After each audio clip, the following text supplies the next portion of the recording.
और आज हम करेंगे एक past paper question related to topic 1.8 yield. तो यील्ड होता है हमारे पास प्रोडक्ट और इस क्वेश्चन में देखते हैं हमें क्या पूछा गया है। क्वेश्चन है when calcium carbonate is heated calcium oxide is form the actual yield of calcium oxide is 2.5 kg when 4.5 kg of calcium carbonate is heated find the percentage yield। तो हमने फाइंड करनी है परसेंटेज यील्ड। गिवन है हमारे पास ये है आपकी actual yield. तो जब आपने परसेंटेज यील्ड फाइंड करनी हो तो आपको दो चीजें पता होनी चाहिए, एक है आपके पास एक्चुअल यील्ड और दूसरी है आपके पास थ्योरेटिकल यील्ड। तो इसमें हमें कहीं भी थ्योरेटिकल यील्ड नहीं दी हुई, तो हम सबसे पहले फाइंड करेंगे अपनी थ्योरेटिकल यील्ड। तो आपने क्या किया, आपने थ्योरेटिकल यील्ड के लिए क्या किया कि अगर इसका 1 मोल है तो इसका भी तो 1 मोल बन रहा है ना। तो आप अगर मैथ्स गिवन है इसको मैथ्स में कन्वर्ट कर लो, लेकिन जब भी हम स्टोइकियोमेट्री कैलकुलेशन करेंगे आपने जो मैथ्स लेना है वो ग्राम्स में प्रेफर करते हो। तो हम सबसे पहले इनके किलोग्राम्स को कन्वर्ट कर लेंगे अपने ग्राम्स में। तो हम करते हैं कन्वर्जन।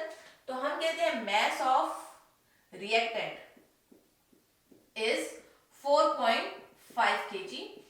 इजी सा कन्वर्जन है, आप इसको 1000 से मल्टीप्लाई कर दो तो वो ग्राम्स में कन्वर्ट हो जाएगा। तो आपने जब इसको 1000 से मल्टीप्लाई किया तो वो बन गया 4500 ग्राम्स। उसके बाद दूसरी चीज है एक्चुअल यील्ड। एक्चुअल यील्ड आपके पास है 2.5 kg। इसको 1000 से मल्टीप्लाई कर दो तो आपके पास आ जाएगा ग्राम्स में आंसर, जो कि होगा 2500 ग्राम्स। सिंपल। अब आपने क्या करना है, आपने कंपेयर करना है अपने रिएक्टेंट और प्रोडक्ट को। तो आप क्या कहते हो बाय कंपेयरिंग, ठीक है, रिएक्टेंट एंड प्रोडक्ट। आपको क्या पता चलता है कि अगर आपके पास कैल्शियम कार्बोनेट और कैल्शियम ऑक्साइड है तो इसकी आप रेशो देखोगे, मतलब इट इज 1:1। अगर 1 मोल इसका तो 1 ही मोल इसका है और 1 मोल का आप मास फाइंड करोगे। कैल्शियम कार्बोनेट के 1 मोल का मास होगा 40 + 12 + 48 जो कि हो जाएगा 100 और कैल्शियम ऑक्साइड का होगा 40 + 16 जो कि होगा 56। तो इसका मतलब है 100 grams of calcium carbonate produces 56 gram of calcium oxide। Very simple. अब आपने क्या किया, आपने इसको कर लिया 1 के लिए। तो 1 के लिए कैसे करोगे, दोनों साइड्स को 100 से डिवाइड कर दो। तो जब आपने 100 से डिवाइड किया तो आपके पास आया 1 gram of calcium carbonate will be equal to 56 divided by 100 grams of calcium oxide। लेकिन अब आपके क्वेश्चन में कितना प्रोडक्ट गिवन है, कितना रिएक्टेंट गिवन है। आपके पास रिएक्टेंट गिवन है 4.5 kg। तो आपने क्या करना है, आपने इसके अकॉर्डिंगली अब क्वेश्चन करना है। अब यहाँ पे आप अपनी वैल्यू पुट कर लो that if there is 4.5 kg मतलब 4500 ग्राम्स। तो 4500 ग्राम्स को आप कर दो दोनों साइड से मल्टीप्लाई, ठीक है।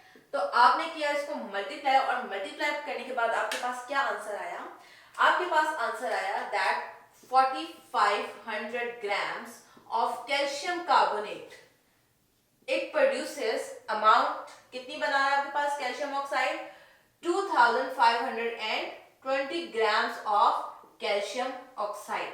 और ये आपकी आगे थ्योरेटिकल यील्ड, क्योंकि ये था आपके पास पेपर वर्क।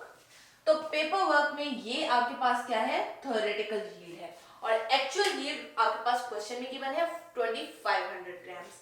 तो परसेंटेज यील्ड का फॉर्मूला लिखते हैं। Percentage yield is equal to actual yield by theoretical yield. अब एक्चुअल यील्ड कब आती है हमारे पास, जब हम रिएक्शंस को करवाते हैं। तो एक्चुअल यील्ड आप क्वेश्चन में देखो कितनी है 2.5 kg या फिर 2500 ग्राम्स। और आपके पास थ्योरेटिकल जो आपने ये सारा इतना लंबा प्रोसेस किया है उसके बाद आपके पास कितनी आई है, आपके पास आई है 2520 ग्राम्स। तो आपने क्या किया, इन दोनों को किया डिवाइड और मल्टीप्लाई किया 100 से। तो अब आपके पास बहुत अच्छी यील्ड आ रही है जो कि है 99.2%, मतलब अप्रोक्सीमेटली 100 के पास है। तो ये रिएक्शन आपका क्या होगा, सक्सेसफुल कंसीडर होगा, क्योंकि इसमें आपके पास यील्ड की अमाउंट क्या है, ज्यादा है। So this is all for this reaction.